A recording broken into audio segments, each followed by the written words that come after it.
Welcome to బావున్ recipes. ఇవాళ recipe instant పల్లీ చట్నీ పొడి అండి. ఇది ఎలా తయారు చేసుకోవాలో ప్రాసెస్ ఏంటో వీడియోలోకి వెళ్ళి చూసేయండి. మరి ప్యాన్ హీట్ ఎక్కిన తర్వాత 1 కప్పు పల్లీలు వేసుకోవాలి. పల్లీలు వేసిన తర్వాత కలుపుతూనే ఉండాలండి, ఆపకుండా. ఇలా వేగాలండి. ఇప్పుడు ఒక ప్లేట్లోకి తీసుకుందాం. 1/2 కప్పు మినపప్పు, 1/2 కప్పు శనగపప్పును కూడా వేసుకుని బాగా వేయించుకోవాలండి. శనగపప్పు మినపప్పు ఇలా ఎర్రగా వేగాలండి. వేగిన తర్వాత 2 స్పూన్స్ జీలకర్ర వేసుకోవాలి. ఇలా వేగిన తర్వాత ప్లేట్లోకి తీసుకోవాలండి.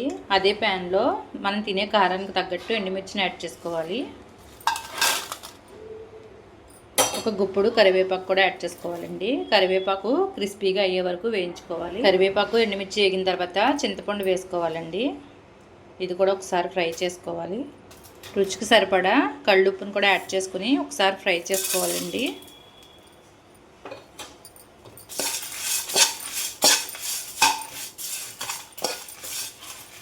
ఇప్పుడు స్టవ్ ఆఫ్ చేసుకుందాం. ఇవి మొత్తం అంతా చల్లారే వరకు ఉంచుకోవాలండి. పూర్తిగా చల్లారాలి.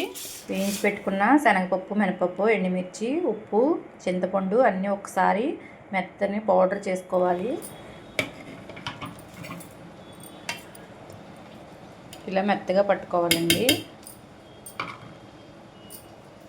ఇందులో 10 వెల్లుల్లిపాయ రెబ్బలు వేసుకుని ఒకసారి మళ్ళీ మిక్సీ పట్టాలి. ఇప్పుడు ఇందులో పల్లీలు కూడా యాడ్ చేసుకోవాలి.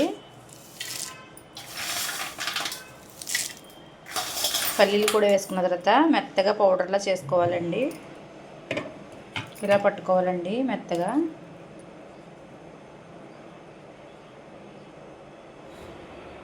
ఆయిల్ వేడైన తర్వాత శనగపప్పు, మినపప్పు వేసుకోవాలి. ఇలా పోపులు వేగిన తర్వాత జీలకర్ర, ఆవాలు, ఎండుమిర్చి వేసుకోవాలండి. కొంచెం మెంతులు కూడా వేసుకోవాలి. అలాగే కొంచెం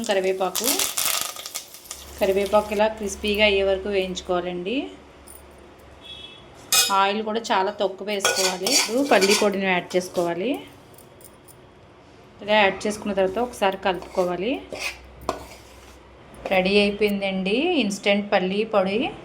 ఈ చట్నీ పొడిని బయట స్టోర్ చేసుకుంటే 3 మంత్స్ వరకు ఉంటుందండి. అదే ఫ్రిడ్జ్లో అయితే 6 మంత్స్ వరకు ఉంటుందండి. ఇలా చేసి పెట్టుకుంటే చాలా ఈజీగా ఉంటుందండి. మార్నింగ్ మనకి కావాల్సినంత తీసుకుని వాటర్ వేసి కలుపుకోవాలండి.